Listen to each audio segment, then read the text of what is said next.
Hi అండి, నమస్తే. నేను మీ స్వర్ణ. 10 నిమిషాల్లో ఇన్స్టెంట్గా సొరకాయతోటి గారెలు ఎలా చేసుకోవాలో చేసి చూపిస్తాను. ఫస్ట్ మిక్సీ జార్లో 4 పచ్చిమిర్చి, అల్లం ముక్కలు వేసుకుని మిక్సీ పట్టుకోవాలి.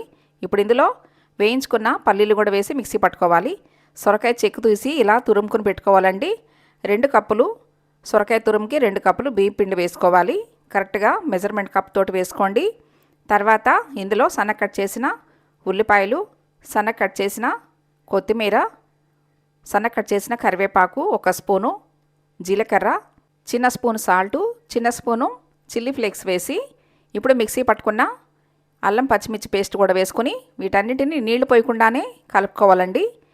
తర్వాత 1 చిన్న స్పూను నువ్వులు వేసుకుని అంతా బాగా కలుపుకోవాలి. ఇలా కలుపుకొని గారెల్లాగా చేసేసుకొని డీప్ ఫ్రై చేసుకోవటమేనండి. గారెలు వేసేటప్పుడు కాస్త పలచగా వేసుకోండి, అప్పుడే క్రిస్పీగా కరకరలాడుతూ చాలా బాగుంటాయి. మీకు కూడా నచ్చినట్లయితే వీడియోని లైక్ చేయండి, షేర్ చేయండి, నా ఛానల్ని సబ్స్క్రైబ్ చేసుకోండి. Thanks for watching.